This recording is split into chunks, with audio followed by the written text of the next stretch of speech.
okay, hopefully. I hope you guys are picking it up via the stream. I'm Sean Lepsher, your commentator tonight. I am joined by Johan Carines. We have been fighting and swearing in the background, so hopefully everything is now working. Johan, are you okay? I'm somewhat okay. I've finally gotten the Spotify closed. Apologies if the audio is not correctly balanced at the moment. I'll check the monitor in a few seconds. But yeah, Murphy's Law has come into full effect. What can go wrong has gone wrong on so many levels. We're off here racing at Tsukuba. Shannon, if you can maybe take us away with what's currently going on the screen, and I'll just check that all our audio output is in order. There we go, thank you. I'll take over from here. So we are currently following Ines Buerta, and Jaco Steyn. The battle, it seems like if you're swapping positions a bit on the track, Ines is running wide. That's going to leave the door open for, who is that behind him? Jaco Forster. That is it. Now going on to the start-finish. Ines is losing quite a lot. He's going to try and send it down the inside. It's probably not the best idea. Into the first, I guess the first corner is probably one of the only opportunities to pass on this track, really. We have discussed it off-stream earlier, and we said, this is a very, very narrow track or short track. It's fast-paced. You have maybe 3 opportunities to try and stick a pass. So the guys are going to have to be very creative around here. We are currently still following Ines. I can't see on the track map if there's anything very much closer than the battle we are having up front. And Ines is running wide. Oh, that's going to really compromise him into the next corner. Okay, we maybe see if something's happening at the back. It seems like the battle behind these guys it's a very nice long train. Some decent gaps between everybody, but it does seem like Steyn and Buerta is having a battle up front, and then Forster is really getting keen and wants to get in on the action here. We also discussed that, this last corner, it's almost not a corner. You can't really battle there. So the guys are going to have to take it easy into the corner and try and get a really good exit, because it's 2 back-to-back straights, and your real best passing opportunity is going to be into the first corner, and then your next hairpin after what seems to be non-existent corners, really. We've got a guy off track there. Yeah, so was one of the front runners. Is it Steyn that went off? Yes, that's Steyn that dropped off there in the hairpin. Of course, the track has so many hairpins, so it's a bit difficult naming all of them. The big thing with this track, with all of these hairpins, is kind of timing your braking points, so that you can follow the guy close enough that you can get the draft on the following straight, but not so close that he's holding you up on the apex. So the gap between Forster and Botma is still staying fairly close, but Jock Buerta at the front is starting to pull away from the group, creating almost a second gap. Sorry I interrupted you like that, Shen, back to you. No worries, it's always good to get feedback. So yeah, it seems like Buerta is really getting the benefit here because of the 2 guys, that is Forster and it's Botma, right? Ines Botma, having a battle there on track. So if the guys are going to battle, they're going to obviously lose some time, and that just gives the guy in front of them and Ines runs wide again. I don't think Ines has put in a lot of practice. I did kind of tell them earlier this week, we have to race guys, and so their preparations hasn't been that great, but the guys did put this league event, or I think they call it's a league race, but I think it's an official league race. So the guys they were kind of told just a little bit last minute that we're going to have an event. We're going to call it a kickstart event tonight, and just to see what we get going. And it seems like we've at least got a decent turnout. We've got 15 cars on track. Sorry, I'm saying karts. I'm so used to commentating on karting leagues, so this is something new for me tonight. So yeah, we've got 15 cars. Hopefully the turnout will grow the more events we host. So yeah, shout out to the iRacing South Africa guys. Hopefully we get some good leagues going and get some more competitive races online, and just hopefully we grow the community a lot more. going forward, and you make 2021 a really good year for iRacing South Africa. Definitely, I'm really excited for what the community holds for the upcoming year. Some really nice racing that's in the pipelines, and looking forward to maybe even participating in that myself as well. So just something of note, we must point out that Jaco Steyn currently has nerves of steel holding up the chain of Wortley and Paul behind him. Shane, if you could enlighten us about that a bit. Yeah, so that's Steyn, and Wortley is a very, very experienced guy in iRacing, and he's also been appointed as the senior race director, fighting against Jaco Steyn, who's the junior race director for iRacing South Africa. So this is a battle of the race directors, and currently the junior is leading the senior, and then followed by that is Paul. That's Jared Paul, that is, just right behind him, just sniffing a little bit something there. Although it does seem like he's losing a bit of track space against them, so it seems like the two race directors are pulling away a bit. So Jared Paul's just going to try and get his nerves under control and see if he can catch up to the back of this fight in front of him.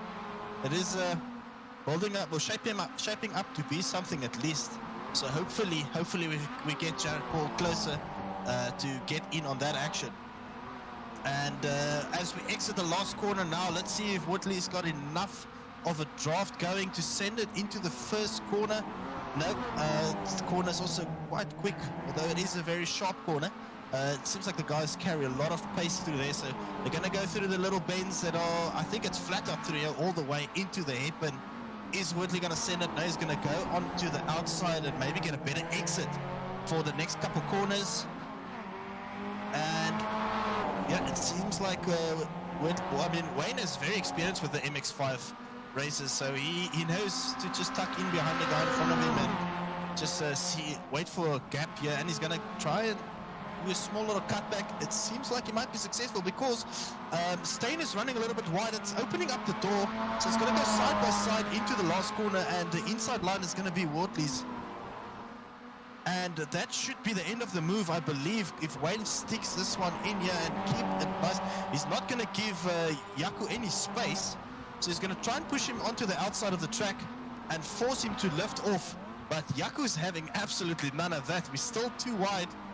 Going into the first corner, Wayne's taking the very, very, very close line there, and that gives him the position. Racing line is his, and Jaco has to forfeit that one.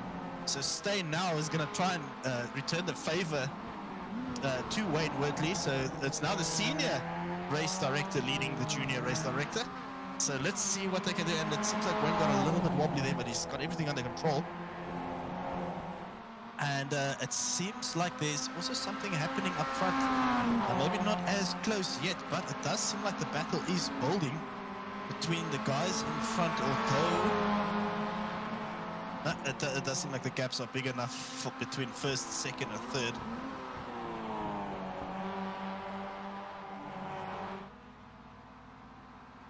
Seems like Ines just disappeared a little bit. But yeah, it's so it's Botha from Forster, from Botma, from another Forster. Oh, I wanted to ask, is Jaco and it's Zach, right, of Zach?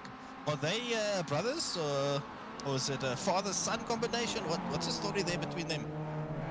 I've actually not really gotten to know them that well, so I wouldn't be able to tell. Although Jaco is the older of the two, by a fair bit. He's even my senior, so it's probably going to be father-son, or that's what my money would be on. But let's ask in the chat here, guys, if you're on the Twitch chat and you know the relationship between the two Forsters, currently in second and fourth. Is it brothers? Is it a father-son combination? Is it cousins? Just give us some info here. And that also hopefully gets the chat. There is none. Does that mean there's no relationship between the two of them? It's just pure coincidence? Okay, that's great. That comes from Footprint in the Twitch chat, by the way. Yeah, my system is still reading from all of the difficulties we had, so I don't even have the Twitch chat up at the moment. Just coming back to what's happening on screen, so it's Jared Paul holding off a slew of cars behind him. Not sure if they're not really that happy about his Fortnite livery, or whether they just wanted to get out ahead, but staying close up behind him, that's Gordon Hales, and he has Samai, really giving him a run for his money and keeping him honest through the corners. But he seems to be absorbing the pressure quite well. What do you think, Sean? Yeah, let's see if we can go back to that battle between the two guys behind behind Jared. So is what do we have there? Is it it's Yaz Samai and Gordon Hales currently having a battle now. Gordon Hales is just in front of them. So we've got two behind him. We've got Gordon Hales in the Luigi car. Oh, there you go. So it's Yaz Samai and Sean Weber that's having a battle behind them. So that's where the closest battle is at the moment. Although it seems like Gordon Hales is catching a Paul in front of him. So let's maybe just see if we can go to the battle behind these guys. If my time This seems to be pretty close. So yeah, it is Samai versus Weber. Sorry guys, I do apologize if I butcher all your surnames, and it's actually quite awkward because I am South African and I should be able to pronounce all of our local guys' surnames, but yeah, I will get this correct and sorted for the next events that we'll host. So yeah, my humble apologies if I butcher your surnames and names. But yeah, as we go along, so Weber is currently, he's going a little bit wide, but it might actually not be too bad. He might have a good exit into the main or the start-finish straight. Sure, I'm just going to interrupt you a bit. It was also kind of causing a bit of confusion. So that car behind Yaz Samai is actually a lap car. It's the car of Jan Spammers that's trying to unlap himself. So he's giving them. He must have had it off somewhere at the start that we missed while we were trying to sort out our screen. So he's trying to find his way back through the pack. Give me 1 second. I'm just surfing through the what we call this, the timing sheets, the events, just to quickly see if I can see what happened. Doesn't seem like it must have happened quite early in the race. So let me go up quite far back. Okay, so let's quickly have a look here. It doesn't seem like anything's standing out. Maybe he had it off and he had to go to the pit and get back on, or yeah, it was probably some issue and it caused him to head into the pit. I can quickly go through the crash. Maybe he had a crash again. Oh, there's a lot of crashes. Yeah, well, while you do that, I'm just going to jump on ahead. We've got Jakob Forster that's again having to fight for a position. He's got Botma and Forster behind him. So they're only separated by about a second between all three of the cars. So it's looking quite interesting. They're getting ready to head down the back straight.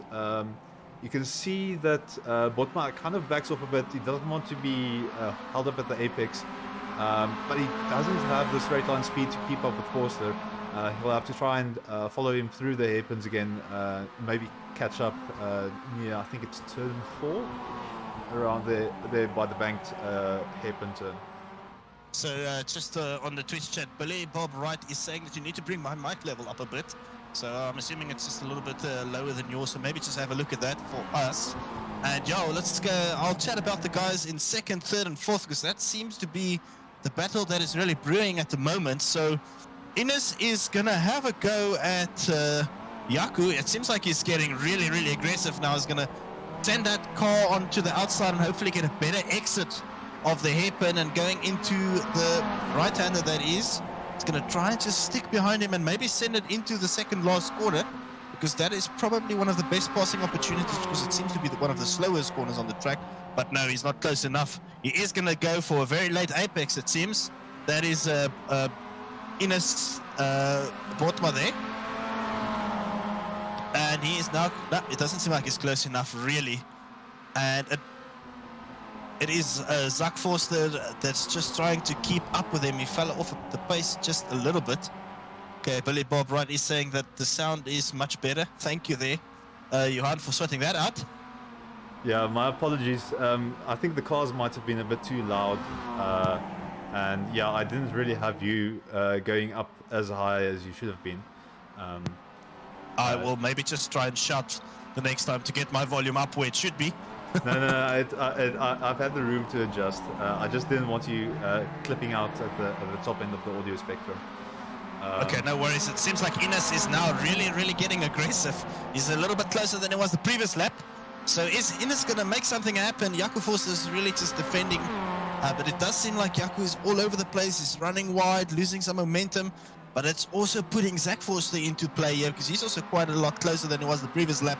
So we have a three-way battle for second, third, and fourth as we go on board now with Ines Botma.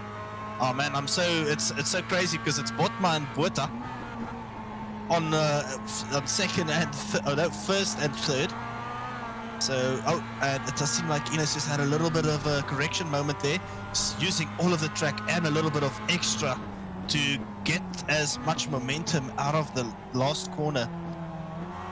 It does seem like these two are taking a lot of somewhat different lines around the track. Maybe that's just the defensive nature of Jaco at the moment. And again, Ines takes a somewhat later apex. I was about to say he's surely not gonna send it down the inside into this right, and that's not the place to go for a pass. That would be very adventurous, wouldn't it?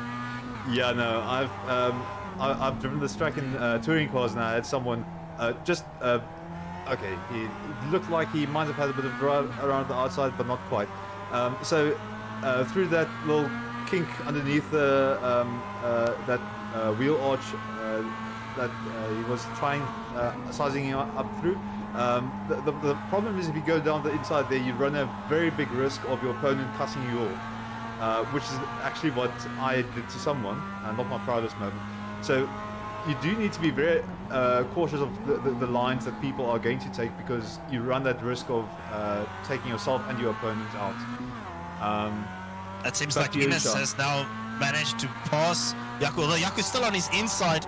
Oh, this is very crazy. It's very adventurous, really. And it's really opening up the door for Zach Forster. Is it going to be two dogs are fighting over a bone and the third one picks it up and walks away with it? Is this going to be the case here? Hopefully the guys manage to keep it nice and clean. This is really good racing between everybody. Side by side is really good. They give each other enough space. Oh, and then Ines takes a very late apex there, and it seems like Zach was following right on his tail. It was very close, but he is on the inside now, and look at Zach coming into the slipstream there. Is he gonna be close enough? And then that's Ines down the inside, and it's gonna block off. Oh, they touched there a little bit, did they? They did slightly, but that didn't register marginal. on the events. Yeah, so it was so close. It was such a small nudge there. It doesn't even register on the events. But that's really good driving between these two guys here. That's Ines and Jaco. And then the other Forster, and look at Wortley is even getting closer now. Are we going to see a four-way battle for second place in just a couple laps time? With all the battling happening between these guys, I would expect Wayne Wortley to just get onto this train. So yeah, let's see what this pans out to be for us. It does seem like we've got 5 more laps remaining, or 4 more laps. Am I right there? It's 5, right? Yeah, they're busy with the 25th. So still need to do 5 more laps after this. We've got the two Forsters now having a go at each other. That just gives Botma just a little bit of breathing room. So we've got Zach coming down the inside of Jaco into the last corner, which is a very adventurous place to go because your exit of this corner is very important onto the start finish. But now look at Wortley, is getting ever so much closer, and still on the inside is Zach. And Wortley is like, thanks, but you guys are leaving the door open. I really want to get through here, but Jaco slapped that door closed in his face. So now it's again a 3-way battle, but this time Ines has managed to get away, and now his teammate Wayne Wortley has now decided, I'm going to have some of this fun. So let's see what's going to happen in the next couple of laps. It does seem like Zak and Jaco Forster are really having a good battle. And hopefully they keep it nice and clean all the way through. Yeah, these drivers have definitely shown that they know how to drive at the limit and drive at the limit quite cleanly. I've commentated on some of the iRacing races that have just turned out into a wreck fest. So this is really pleasant and really nice to see. Yeah, I did jump into the driver's briefing that Wayne was just handing out to everybody and explaining how they want things to happen in the season. And it does seem like they're going to be very strict when it comes to the driving, what you call it, the racecraft. So when the guys, they need to really display proper discipline when it comes to racing with whatever we plan on getting going here. It doesn't seem like Hales is going to get in there yet. The guys are just putting their noses on the inside, just trying to get the guy that's in front of them to... Ooh, Zak Forster crashed, by the way. Popped up on the events, off the track. Back on the track he is, and he lost out horribly. And that is Stain now back into the place. Stain is like, thank you guys, I'll come back. I'll grab another position there, but Zak is not going to just let him get past him that quick. Although I do believe Zak Forster is a little bit quicker than Jaco Stain. Although Jaco is going to try and prove him wrong there. And the only battle that I'm seeing on track is behind these guys. It seems like there's a train of 4 cars. Maybe want to move back to that. Oh, it's still Spammers who is still trying to unlap himself, right? Yeah, he's been having a bit of a rough night. I don't think he will be able to unlap himself, because every time he's going to get past somebody, he's going to get blue flags, because he's not that quick that he can pull away from them. So, but here's the battle now between Hales and who's that in front of it? Still Paul. Paul's running very wide. That's opening up the door for Hales, who's going to try and stick a pass into the hairpin, but I don't think it's going to be possible. I mean, I've seen people lunge, but that is definitely not going to get going. But Samai is really getting closer now. I think Samai has accepted the fact that Spammers is not going to get past him, so maybe he just needs to focus on what's happening in front of him and leave his mirrors alone. And maybe then Samai can get himself an extra position on track. Definitely, if they can kind of give themselves a space and just get some teamwork going, then they definitely have the opportunity of catching up with the guys ahead. Also, just a quick thing about that turn for hairpin. It's checkered flags coming out, by the way.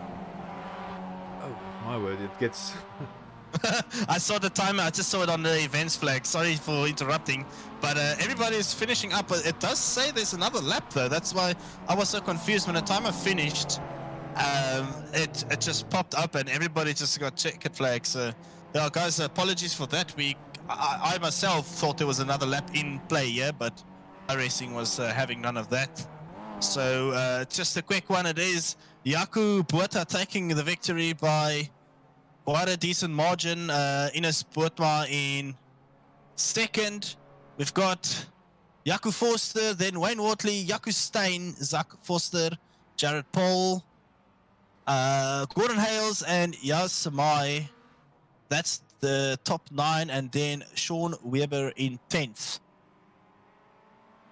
Yes, so I think it was because the race had a 30-minute limit, but yeah, we are kind of figuring things out as we go along. So it's our practice sessions for the big things that we've got planned ahead. I'm just going to stay quiet for a bit. I just need to figure out what we're going to do in terms of whether the server's going to restart or whether we're going to have to reconnect for race 2. But I'll put on a bit of music and then we'll be with you shortly. Before you cut me off there, Johan, I just wanted to tell you guys quickly, there's going to be another race. We're doing another race, same track. We're just going to head out with the Radical SR8, and that should start at 9. So we've got about a couple minutes or 13 minutes or so, guys. So grab a coffee, grab a cool drink or a beer. We will see you guys in just a bit for the next race, which will be a reverse grid.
Hello everyone, we're back on the air, and things seem to be going a bit better now.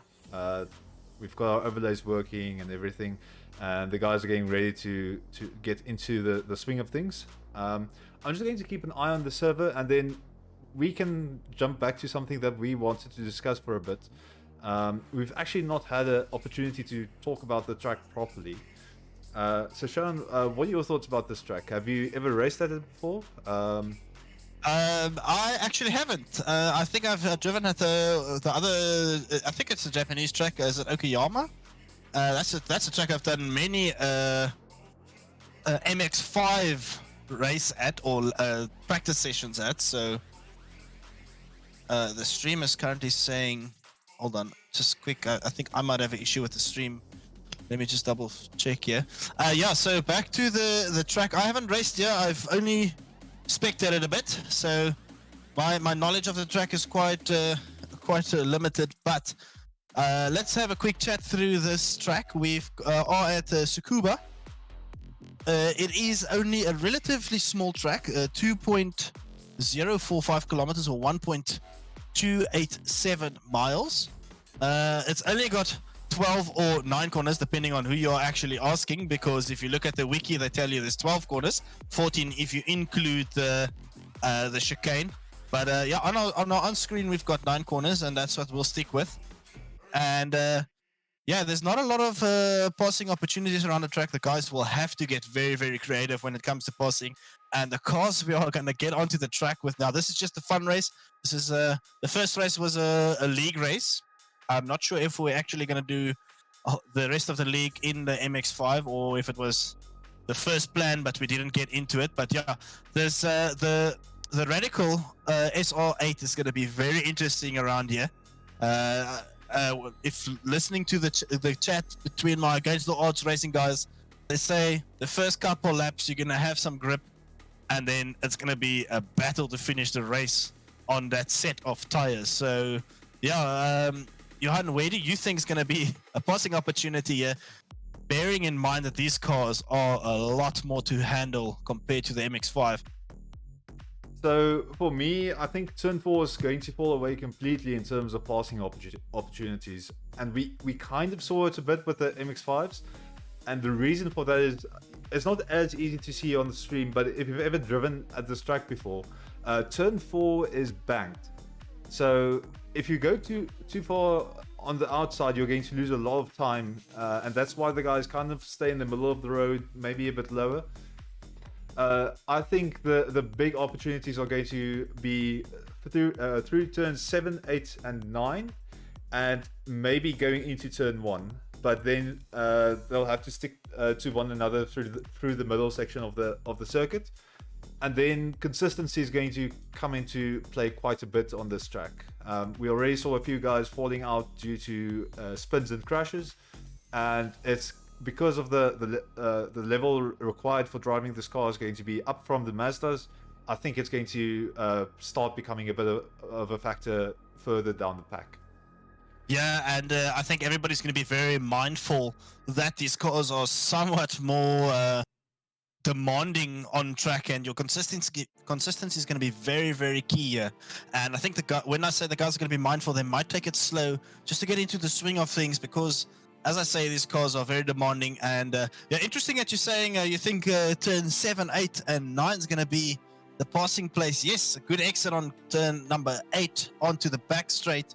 It's going to give you a good rundown into the final corner, but there's also that factor. The final corner seems to be so fast that if you screw up that corner just a little bit, you're going to have a very poor exit, most likely, and then be vulnerable for a pass retake into the first corner again. So hopefully the guys get their moves done quick, and it doesn't compromise their entry and exit of turn 9 too much. Definitely. I'm going to swap over because I'm starting to hear a bit of the soundtrack of the cars. Just checking where they currently are. We're about halfway through practice, so I'm just going to put it through, and then you can talk us through everything. I just need to check the audio settings. These cars are a bit louder than the Mazdas, so I just need to make sure that we can still hear you. Okay, cool. All right, and here we go. Renier Engelbrecht already going wide and losing it. And that just brings us back to the demand that these cars put on the drivers.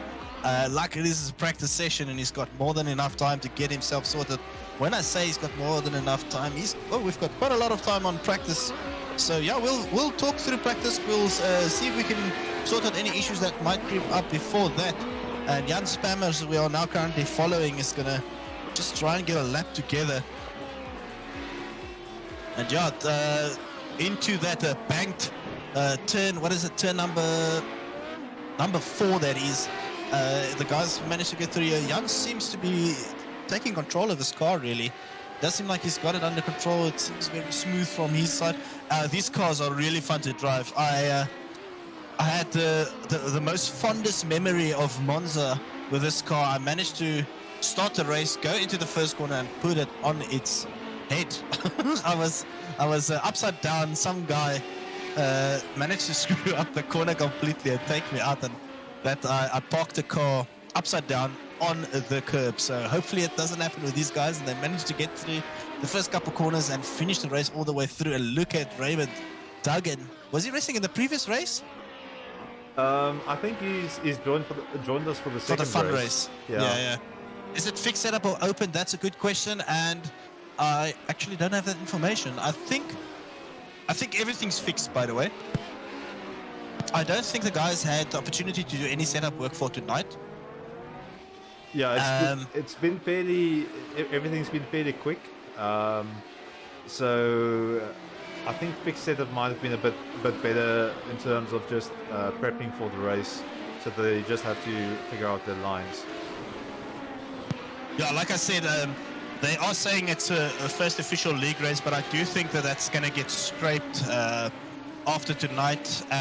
It's going to become, I think it was just like a feeler race or a kickstart race where we're just going to see what's happening if the guys are interested. I know Wayne said he's got some good plans, and I think they're going to give the guys enough opportunity to prep for a proper league, and that will obviously be open setup. So I think the radicals are fixed, and the Mx5 was fixed just because it was a very late event that we decided that we're going to race. I think we only started chatting about this on Monday or Tuesday.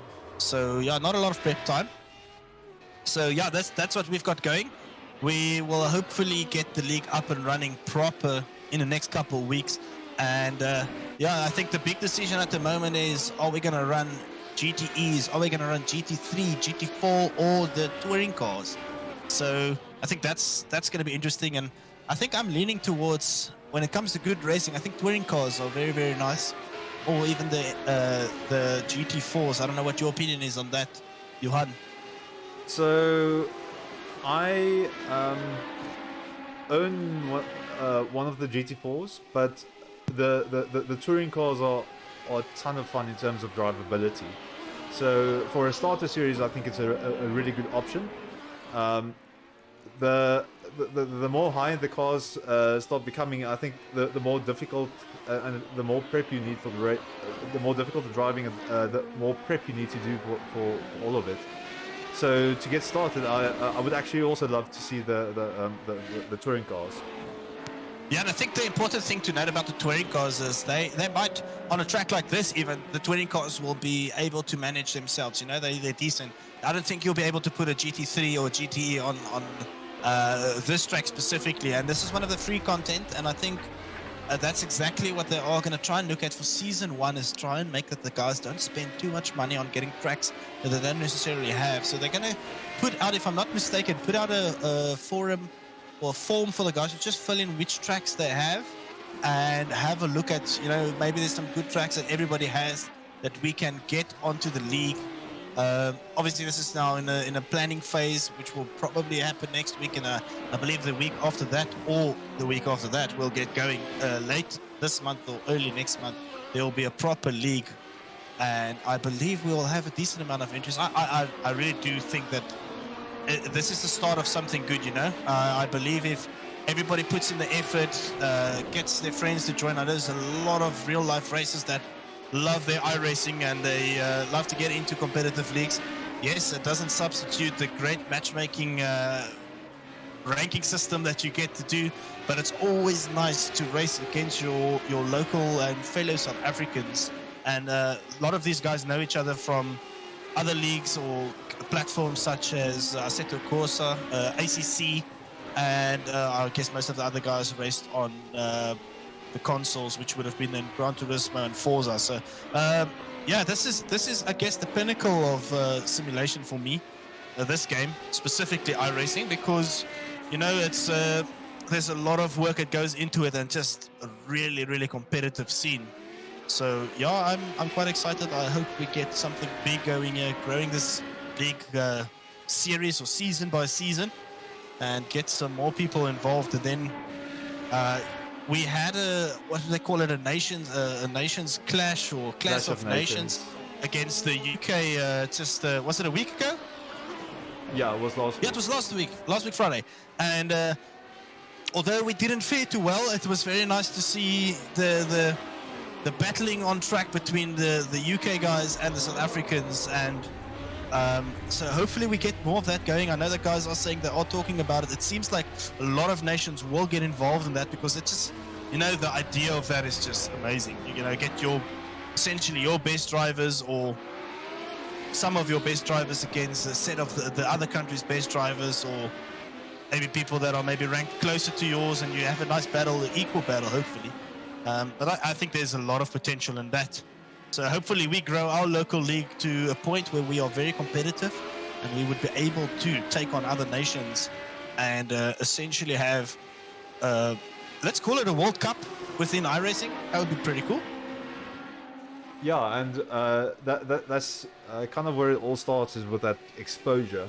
I know back in my Counter-Strike days, we had a lot of South African players going out to Europe, going out to the United States of America, and just playing there and coming back much stronger players. Because once you have that diverse field of experience to draw from, that definitely lifts your game to a whole new level. And I hope that we see the same from iRacing. Yeah, definitely. I also hope so. We have, 5 minutes left of practice, and then we will get going. Hopefully the guys get these cars under control. It seems like a lot of the guys are battling. So just to point out, I'll just quickly need to bring up the times again. And if we look at the fastest laps, you'll note that everything is underneath a minute, or even lower actually, and we're also going underneath 50 seconds, where with the Mazdas it was a 10 something that the people were doing. So yeah, 103s was seemed about the correct times. I know when they were practicing it was 103s. Oh no, that looked hectic. Hope they're okay. But yeah, so it's a lot faster, and approaching hairpins that quickly is never a fun thing. That's for sure. We also had a situation running in a Formula 1 league with, of course, now with really quick cars, and that was that was in F1 2020, so not the truest of simulations. But we kept having people run into the back of one another because they couldn't really react to people braking. And while I would say the drivers weren't the best drivers, I also would like to believe they were not maliciously trying to crash. So the faster your car is, it's just so difficult to follow someone through these turns. Especially when we're talking about high downforce cars, the aerodynamic downforce is just so much where you almost flat out through corners that you would brake in slower cars. And you know, if the guy in front of you, when you are already on the limit of what that car will give you, and if he just taps his brake, for example, that's you into him, because you're so close to him, it's so fast, you almost don't have time to react to that. And that's the big problem with the quicker cars. And I think that's probably why the smaller classes or the smaller cars are so fun to race. And as he loses there, they are so much more fun to race because you can do driving behind each other. It's just so much more time to react. And that's probably why the guys like the fast cars for enduros, because endurance isn't about you racing somebody on track, but it's more about that long run consistency and then managing to put in good laps. And you almost don't even care about the guy around you, you know.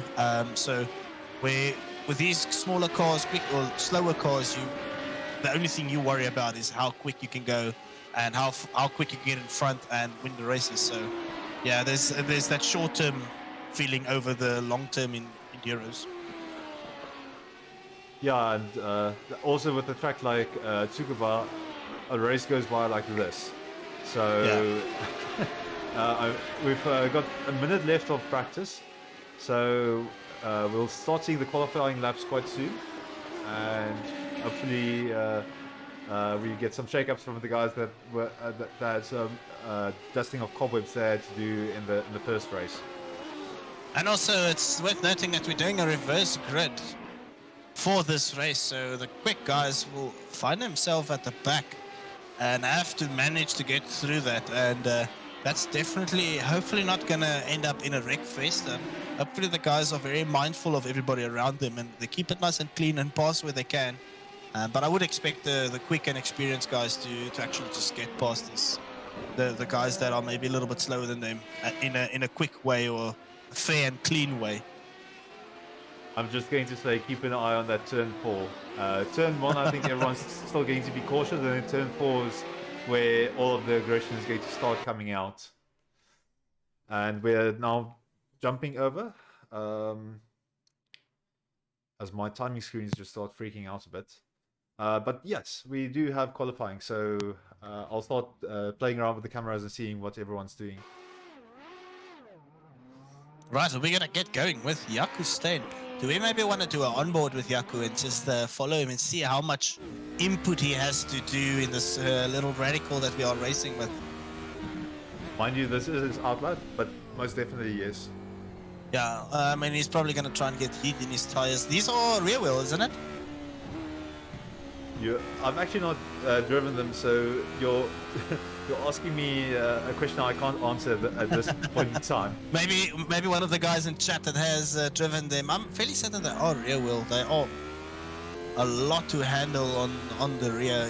If I recall, I mean I haven't raced iRacing in quite a long time, but the last time I drove, I think they are. But I guess we'll see. So here we go. This is the start of Jaco Steyn's lap. Into the first corner we go. He's going to go in nice and tight. It seems like he hit a very early apex there. Get a decent exit using all of the track and more. Keeping it nice and tight into these little bends and then sending it into the banked fourth corner. He actually takes his braking point, goes straight into the corner. Into the right-hander we go through the Dunlop tire. Jaco's lap seems very, very clean so far. Hopefully gets to keep it nice and clean all the way through. That is the hairpin. That is turn number 8 onto the back straight. Oh, and he loses it. That's what I think these cars are real. I really do think they are. Yeah, that's unfortunate. That's a rear wheel spinning out on him right there. Just a bit too eager on the throttle, I would think. And Billy Bob Wright is saying it takes several laps to get the tires up to temperature. Yeah, but they only get 3 laps in qualifying, so out lap and 2 timed laps. So yeah, they really have to get proper heat into them into the out lap. Maybe use the second lap as a heat up lap and then only 1 proper lap.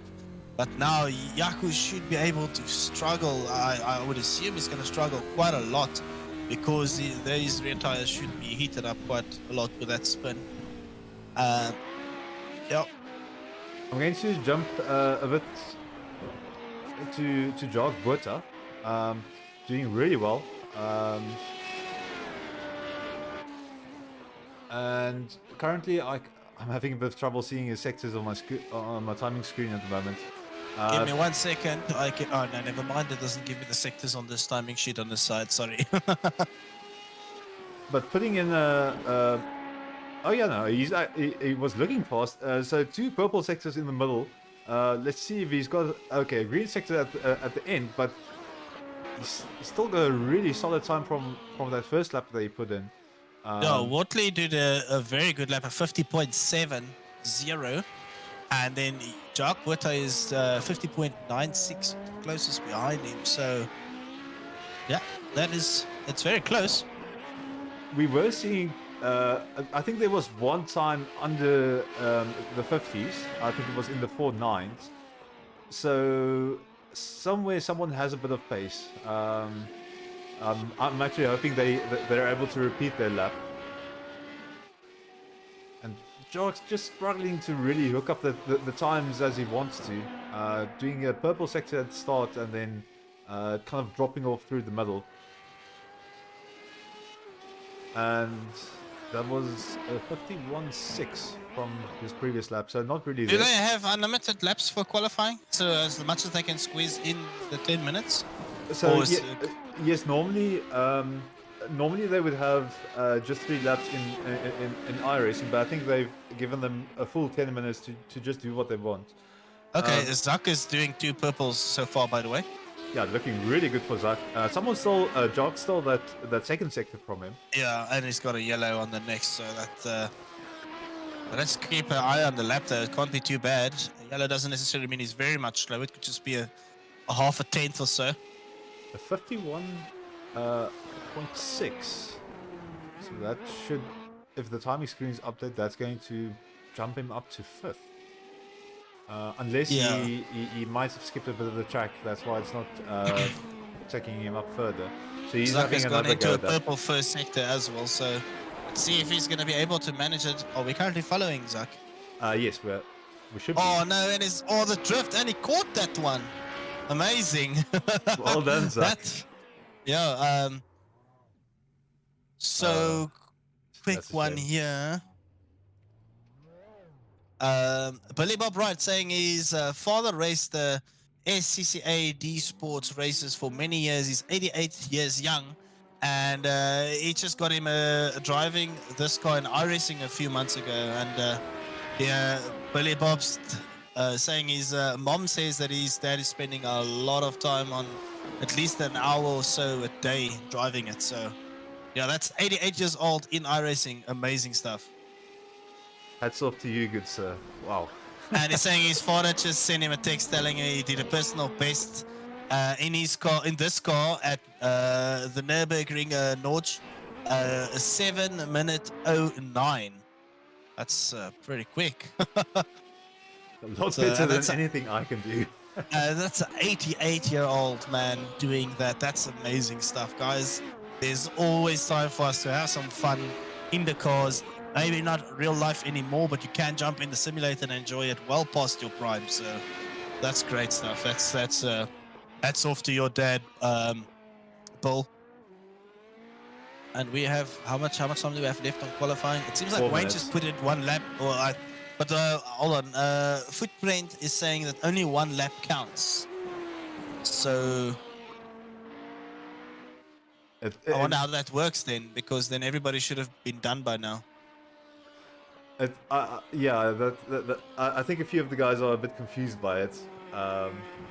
Maybe they just continue driving to get some extra laps, because yeah, your 1 time lap counts, but you can still drive until the end of the session. So as long as you don't go to pits, you can continue driving and get some extra practice laps in while you wait for the timer to stop. I think that's what the guys are doing. That sounds. And Footprint is confirming exactly that in the chat, by the way.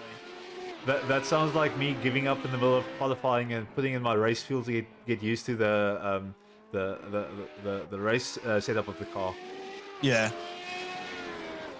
I think a few guys might get angry at me saying that, but I've done that. I've made that mistake in the past where I had everything in a practice session. Car was race fueled, everything, and I went into a qualifying with my race fuel. I think this was in an IMSA race actually.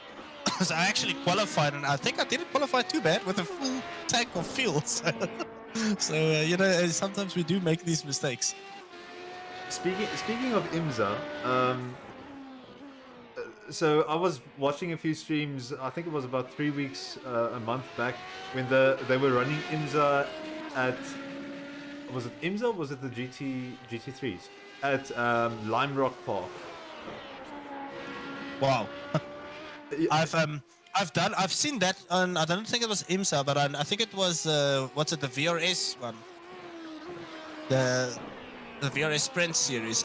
That's I'm talking about when I actually did iRacing or got my seat time in, and I've seen that. It's crazy. And VRS is only GT3s, right?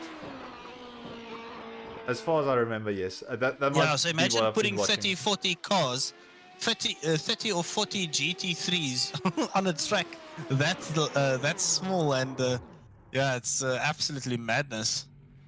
No, it most definitely is, and the only way to pass is if someone spins out. We've So I still can got, quickly take us through the qualifying because everybody finished their laps, by the way. So Wayne Wortley is taking first place, pole position with a 50.7. Then Jock Buerta, 50.96. Jaco Forster, 51.3. We have Jan Spammers, 51.5. Carl Dinkelman, 51.8. Sean Weber, 51.9. Is that somebody going to... Oh, he's probably just doing some extra laps. Raymond Duggan, 52.39. That's in 7th place. Then Gordon Hales, 52.4. Yas Samai is 52.8. And then we have... Oh, Yaku actually hasn't put on a lap. So this is him... Ah, but didn't he screw up his lap, so it just doesn't count as a lap, right? Because it does show that he hasn't put in a timed lap. yeah, he's not showing up on the timing screen. So Maybe he just let it go. In case Marius Pretorius, 53.1, and then Zach Foster. What did I just say? Zach Foster, he was a 55, so he didn't do a good lap. So he's going to start at the back of the grid. We have 15 guys on the in the session, by the way. 15. So some of the guys chose not to do laps, or I think they just didn't manage to complete their laps. Is the Radicals rolling start? I assume they are, judging by the fact that we are on the back straight. yeah, it's maybe a bit rough. Doing standing starts. Doing standing starts with these cars into that turn one. Yeah, it's nice seeing Marius here. I've raced with him in the GP cars. In a different community. In Assetto Corsa, yeah. So yeah. It's nice seeing him also in the simulator, yeah. Right, here we go. This is the starting procedure.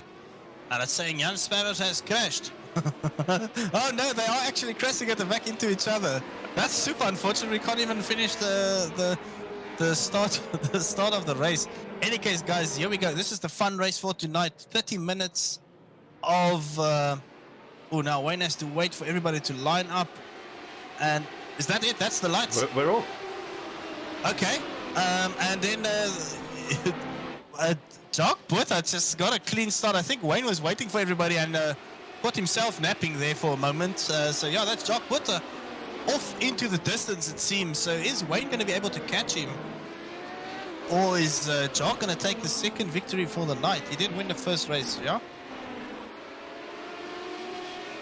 Yeah, so a really, really clean start for Buerta. Wortley completely caught out there. I was also kind of confused as to why the formation lap was basically just the last corner. And yeah, he seems to have some damage on his car. Yeah, that's interesting. Because he didn't drive into anybody, did he? It didn't seem that way, unless there's something obvious that we missed. Can we get the track map on there? It seems like that one is missing at the moment. Maybe you can pop that for us. Yeah, that was just... there's Carnage at the back, by the way. The guys are still nudging each other at the back of the track. There we go, track maps back. That's Jaco staying off again, unfortunately. And who's that with him? And just if the cameras want to update, that might have been Raymond Duggan. Oh no, he seems like, yeah, that seems to be Duggan. So I wonder if Wayne's going to come back out onto the track and try and get going. That's unfortunate. I don't know what happened to Wayne. Maybe he's got an issue with his wheel. He has told me that he's got some serious issues with his clutch and stuff like that. So hopefully hopefully it's not creeping in race time. So There you can see him just heading into the pits to repair some of that damage. yeah, and currently we have Jaco Forster in the pit lane, Jaco Steyn in the pit lane. Wayne, is he back on track? Yes, seems like it. Yeah, that's him coming up in the background. Yeah, so he's back on the track. He's a lap down. He's going to have to push hard now and see if he can get some positions back. He's basically doing a spammers now from the previous race.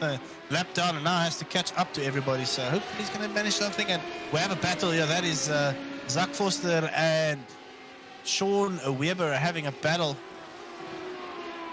This is now going to be the interesting part of the race because guys will now start getting some nice heat into their tires. Hopefully not light it up too much. That's Weber ran a little bit wide, but it looks like he got compromised too much. Into the first corner we go. Now we're going to go through the little kinks that I think it's flat out. It should be flat out through there, right? Into the hairpin we go. Turn number 4. Locks up a little bit. Was that Zach locking up? Does seem like he just had a little moment there, but he hasn't lost too much time. In front of them is that's somebody that came back on the track, lap down. Oh, and the spin out there from Weber. Sean Weber, probably lighting up. Yeah, lit up the rear tires probably too much. Onto the throttle he went a little bit too early and lost the car there. So unfortunate. There seems to be a decent amount of cars in the pits. Jock Buerta went into the pits, so he also lit it up, it seems. So that promotes Zach Forster into the lead, by the way.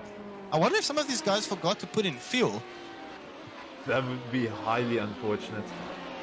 Because if let me just quickly go sift through the events here, because Jock went into the pits, but I don't see him on the sheet here as having a crash or an off on the track. Oh, it says he went off the track. Jock Buerta went off the track and he came back on 0.08 seconds later. So that he didn't have a crash then. That wouldn't have been damaged. So only thing I can assume is he forgot to put in fuel. Because his pit stop was also not too long, by the way. A little splash and dash. That kind of sounds like one of the guys that I've raced with. He was basically leading the race for the majority of it and then just ran out of fuel on the last lap. Oh man, that's one of the worst feelings. We had this in the Enduro. Me and Wayne, the one day we did, I think they did a 3-hour Enduro, and we we screwed up the fueling into the last stint, and he had to fuel save the final stint, like from start to finish to make it, and we still had to put in fuel at the end. So it was very horrible. But yeah, JPCJR Racing, that is our friend that's now moved or relocated to the UK, having a look at the stream. Thank you for joining us tonight. This is just a fun race we are having tonight, so we are having some fun here, and that is Jock Buerta now going down the inside of was that Carl Dinkelman. There we go. My timing sheet on my side seems or I'm just poorly following it. Sorry, I'm not going to blame the timing sheet. Timing sheet is perfectly fine. So that is now Jock Buerta up into third place and is hunting down Samai, which seems like he's going to make quick work of him. Or is Dinkelman going to just come back into play here? He's not going to let Forster go, or Buerta go yet. Although, there we go. That's Buerta down the inside, followed by Dinkelman. And Samai seems like, oh, they lost it. Did he touch Dinkelman, or did Dinkelman just, at the exact same time, fire up the rear there? I think there might have been a bit of contact. Either some dodgy netcode, or he might have just had a little bit of a tap. But he should have just surrendered the corner since he was so far back. So that might be his own doing. And it seems like Forster he's got a big lead, but I don't think Buerta's going to let that go, because it was 9 point something. It's already down to 9.1. Keeping an eye on the gap at the moment. Let's see if Buerta's going to be able to pull this one back after having such a lightning start and then It seemed like he went for a splash and dash, so that's what he put in the car to start off with. So he had to go get some fuel to actually finish the race. So yeah, that's Botha on charge now, and Forster's going to try and maintain that gap. He does have a bit of traffic, so that's the number 16 car, I think. Oh, by the way, it does seem like Wayne Wortley is already back onto the lead lap. And currently in 6th place with Ines Botma in front of him. So Wayne is not playing around, eh? He's actually right behind these guys already. That's interesting because he had to go into the pit. He was a full lap down because of damage. And look at that, on the lead lap and right behind the guys that are fighting for 2nd place. So that's very good. That's some proper good racing there. Quick laps. This is a very good view to see the chase happening. Following Dinkelman and looking at Raymond Duggan, who kind of overshot the corner a little bit there earlier. Oh, you can even see the backfire from the exhaust popping up. That's very, very cool. Running wide is Dinkelman. Seems like he's building a gap. Oh, he's locking up the tires. And running wide is Duggan as well. And that is, let's follow Ines there for a moment. It seems like he's having a battle. Yes, and his teammate, Wayne Wortley, is also going to get into the action here tonight. Trying to make up a lot of places after his horrible start to the race. Battle currently Ines versus Raymond Duggan. Ines is taking again that very wide and late apex as it did with the Mx5 into the corner there. So he's taking a completely different line. It doesn't seem like he's losing any time there. So, and as I say, that was quite wide into the last corner. And Wayne is going to try and catch up onto Ines now. Oh, and Raymond loses it. Wayne's going to try and dodge. Oh, man. Oh, that cost Wayne a lot of time. Wortley is going to be the biggest loser there, really. And although Duggan got clipped by someone. It is doing really well to avoid that crash, though. Yes. And, yeah, very unfortunate for Wortley, who also just tried to mind his own business and get past him, but the car of Duggan just kept going back off the track. So that's an unfortunate scenario there, but that is part of racing, right? So that is what it is. Just want to talk about the lead gap. It's still at 9 seconds. So Forster is really maintaining the gap, and it does seem like Botha is maybe he just accepts that 2nd place is what he's going to get. Though there is a lot of time left, so I guess he doesn't have to push too much because on board with Forster now, because Botha's got 20 minutes left to complete this race, and you know, anything can happen. Yeah, I just wanted to show him because he's been doing 49 point somethings for the past few minutes, so he's putting in the pace to stay ahead. Yeah, checking the timing sheets now, his last lap was a 49.98. The lap before that was a 49.94, and his best lap is a 49.93. So talk about consistency. That is exactly what Zak Forster is showing us, putting on display in this in the last 5 or so laps. Absolute consistency. That is amazing racing. And although best lap now by Jacques Botha is he did a 49.85, so that means the fastest lap at the moment is going to Jacques Botha, and the gap it seems like it's gone down a little bit. So I think Zak might have made a little bit of a mistake. So that's Zak Forster. Oh, we actually have a timing sheet that pops up. I'm just looking on what happens on the off-screen timing sheet.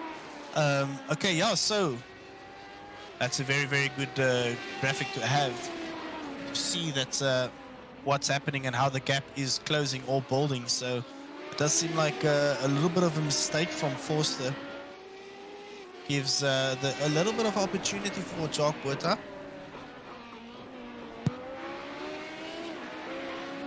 Yeah, and as we also see their position change. I'm just going to jump down the pack a bit to Jaco Forster.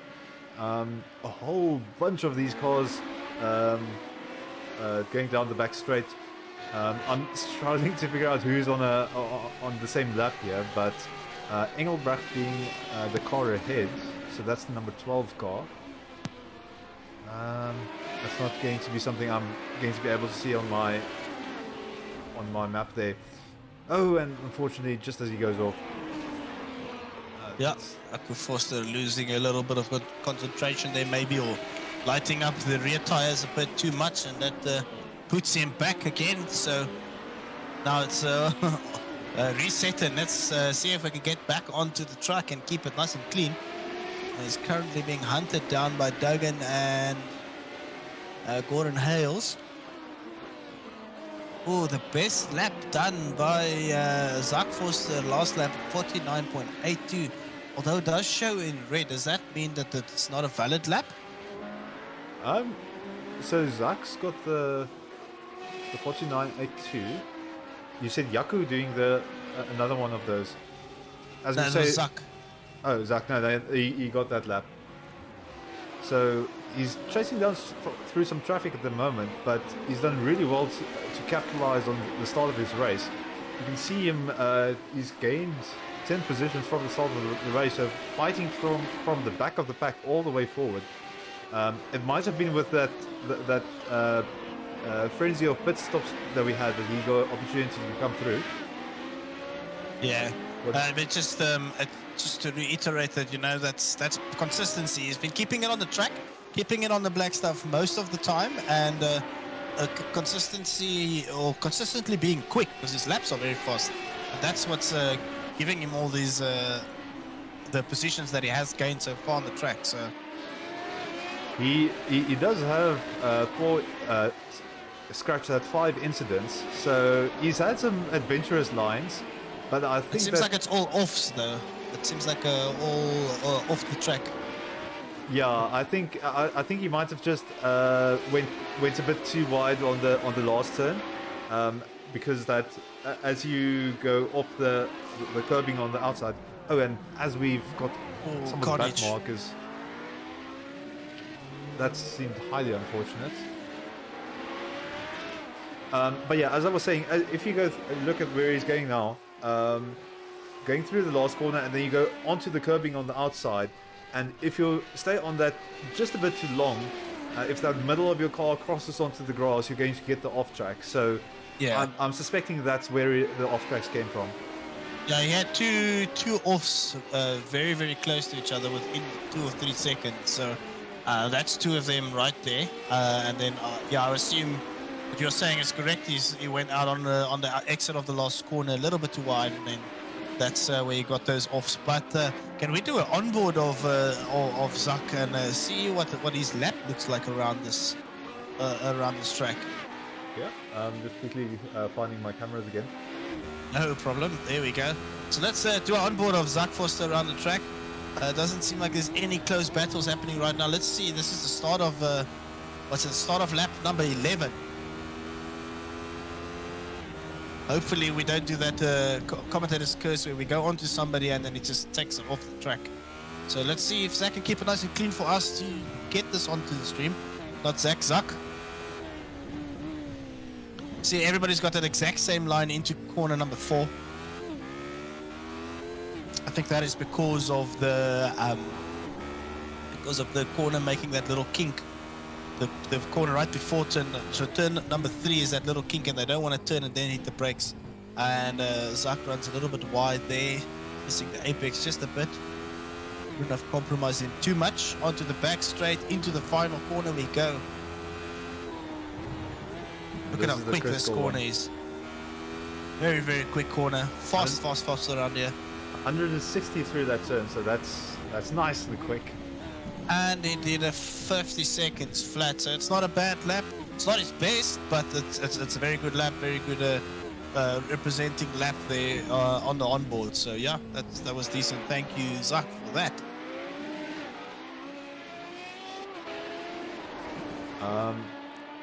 The rest of the pack seems to be spread out a bit. We've got Wortley, who's the closest man to anyone else, following Dinkelman. with a 1 minute 4 seconds gap, as I suspect that's Dinkelman locking up through turn 4. That's going to open the door for Wortley to really get closer and eye up for maybe a pass. What do you think of Wortley's performance through this, Sean? Yeah, so it's difficult to say what happened in the start, because for some reason he went into the pits and he was in there for quite a while, but I didn't see him have an accident, which was quite strange. Maybe I missed it, but he was in the pit for quite a long while, and his comeback drive seems to be very solid, very consistent so far. And yeah, he was basically a lap down, and he's now in 4th place. His lap times aren't as quick as Zak and Jock Botha, but his lap time seems to be very consistent though. So he's within a 10th or 2/10 of his best lap, and that's ultimately the best thing. Oh, and as we get into traffic here, really compromised Dinkelman a little bit there, the traffic, right? And so now Wortley's really he's sniffing a potential 3rd place here. So let's see if Wortley's going to be able to manage to get past, because catching up to somebody is one thing, but to get past them is a completely different beast. Also apologize. Seems like Dinkelman ran wide there a little bit. Sorry, no, I just wanted to quickly apologize. It's both Dinkelman and my piece that are feeling the pressure as Wortley moves up with the pass on turn 1. Back to you, Sean. Yes, so that's, I think Dinkelman ran a little bit wide on the exit of the last corner. That really compromised him a lot down the start-finish straight into the first corner, and Wortley really had no problem getting past Dinkelman because of that. So I would assume Wayne Wortley is just smiling in his helmet there, thinking, you know what, thank you. You didn't make my life too hard. So let's see if Wortley's going to be able to catch up to... we are now halfway through the race, right? Just past halfway. Yeah, so he still has a good 13 or so minutes to catch up to the guys in front. So let's see if he's going to be able to do that. His last lap... Oh, he had traffic, so he was a second... 1.2 seconds off the pace on his last lap. So let's look at his lap time now, 50.18. So still a little bit slower than Jock in front of him, but a little bit quicker than Zak, who's in first. So the three of them seem to be really on the same pace, more or less. So. Yeah, I must point out that Botha actually had a really rough lap 21. I was wondering why the gap dropped down when we were looking at the overtake from Wortley. But he's definitely on the comeback drive here. Let's hope he can keep up the pace that he currently has. And I suspect that it might be that Botha is currently in some traffic. We can maybe jump to him quickly. Yeah, that's probably going to be the case, right? If the guys are catching a lot of traffic now.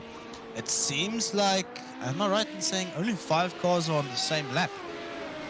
It seems like, if I look at the timing sheets, yeah, only 5 cars on the same lap. Some of the guys are really battling, keeping these radicals on the track and pointing forward. As I say, there is another car off the track, joining the track, hopefully not causing all... That wouldn't have affected Jock Botha too much. Probably a little bit, but not a serious amount of time lost there. But into the last corner we go. Jock Botha starting his, what would be the start of 20, lap 26. 10 more minutes to go. You're a bit into the future. It's lap 25. Lap 25. Sorry, yeah, the screen that you're sharing over to me is a little bit pixelated, so I can more or less figure out what it's showing, but the numbers that are quite small on the screen I miss out a bit on, so apologies for that. I decided I wanted to finish the race before. Oh, Wortley's... What happened to Wortley? He just lost. Let me quickly see if there's a... Oh, Wortley went off the track and he was off for 1 second. Ah, he spun it. On the replay screen we see, yeah, he spun it, very unfortunate. And he put that thing straight into the wall. Yeah, I'm slowly but surely getting used to my overlay software. there are buttons for jumping to events a bit quicker than we just did, but I thought might as well rewind and just have a bit of a look at that. And yeah, no he's problem. definitely got some damage coming into the pits to repair that, and that might be his race just in the bucket. Yeah, that would be the end of his comeback drive attempt at least. Jared Paul came off the track and he went back onto the track 2 seconds later, so that's a big mistake there. Probably also another spin. Jared Paul went off the track again. He's really having a hard time on the track, according to the event viewer. Oh no! That's unfortunate. That was a big love tap. A big love tap. And that's not even cars that are the same lap as him, so that's Who was that took him off there? you'll have to check the event screen for the contact. I missed the name. But Hales was just kind of trying to keep out of the way of the car in front, and it was just too much for the car following straight behind him.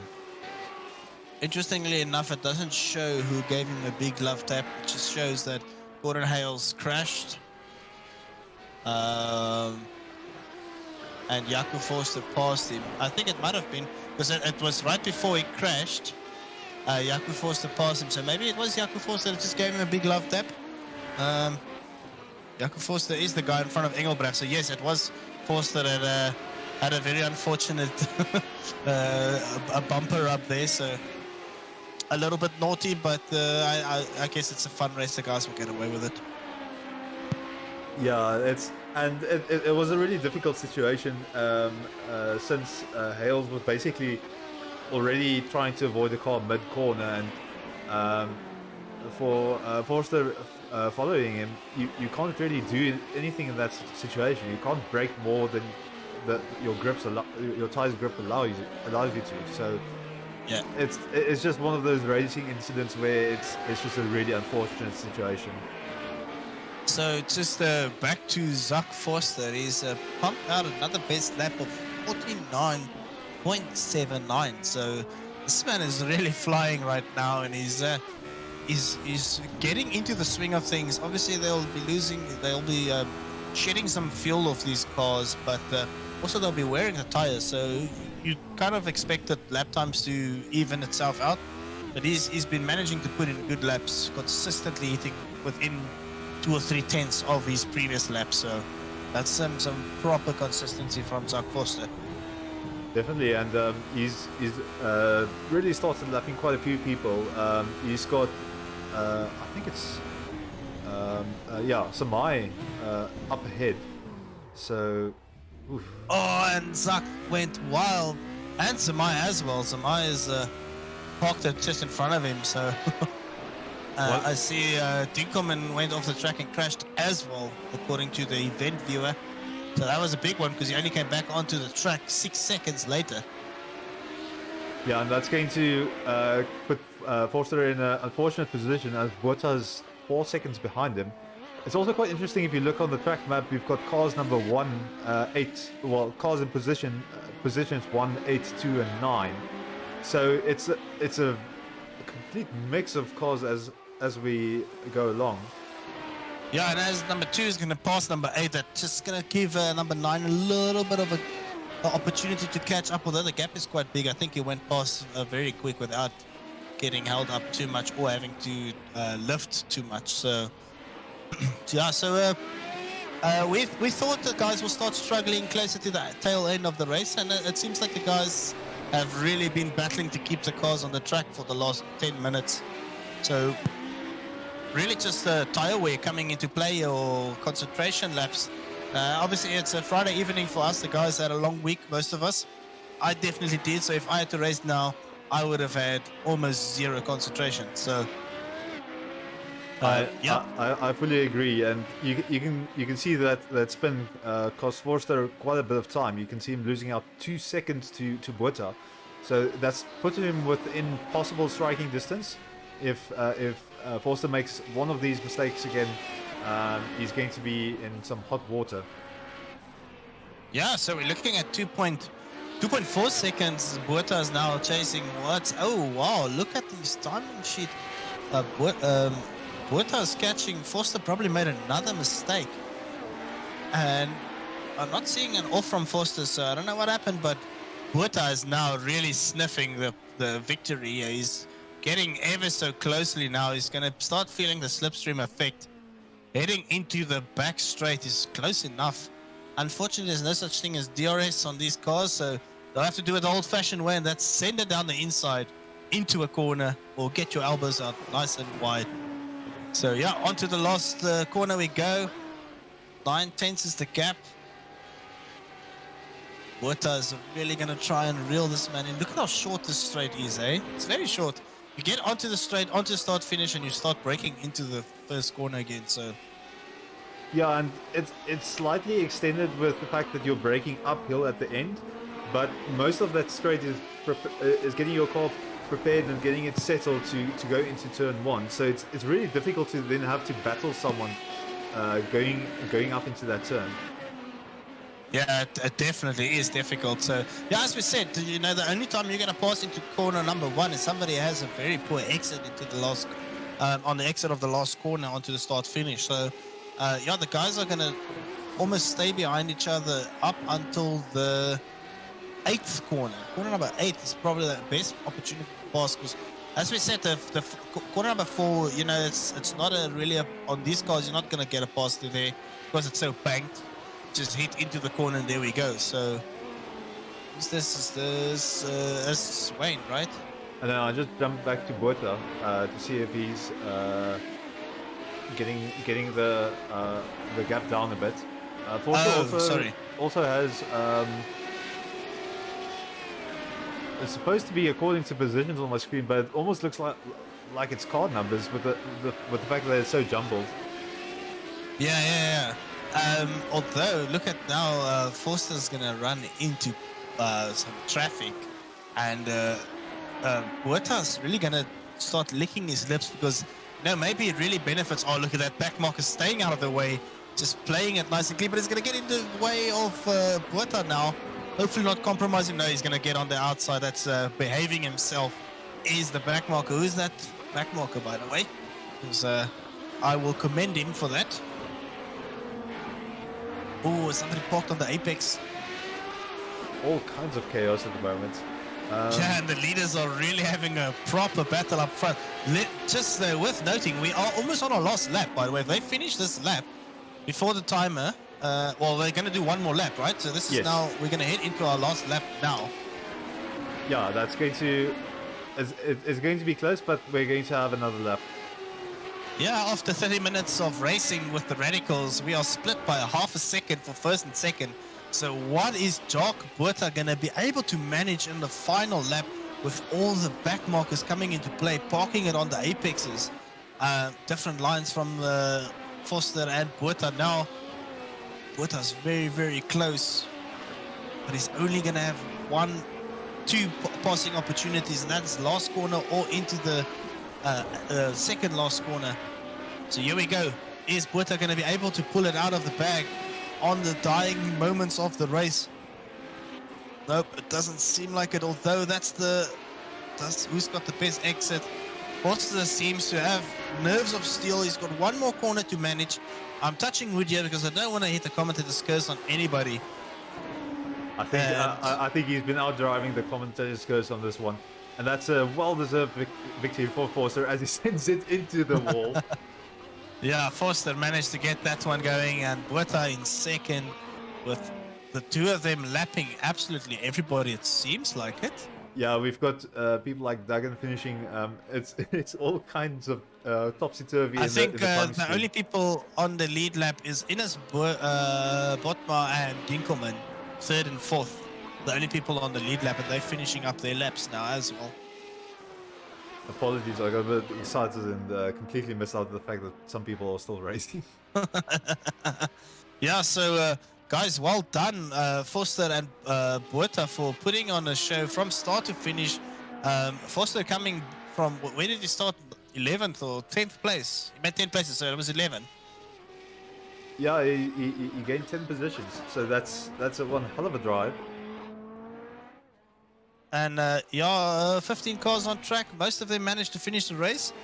as I say, most of them 11, 12, 13, 14, and 15 retired halfway or earlier in the race. But yeah, it's a good race. I'm quite happy that we managed to get through the event tonight with all the issues we started off with. So yeah, thank you guys for tuning in, for watching, for following. Please give iRacing South Africa a follow on Twitch for any further events. If you want to join the community, join our Discord. I will let the guys link it in the iRacing South Africa channel, and you guys can get hold of us and start racing with us. Or if you know some guys that want to race local guys on iRacing, please send them our way. From my side, Sean Lopesher, and my co-commentator, we thank you. That is Johan Carines for following us tonight at the, and hopefully we get the league going and get into the racing with some of the bigger and quicker cars. Yeah, and thank you for bearing with us through these starting stages. It is quite tricky running these things for the first time, so it can only get better. And we also hope the racing, I mean, has already been very good. So I'm looking forward to everyone as they also improve throughout the season. But yeah, thank you very much, and I hope you have a good rest of the weekend.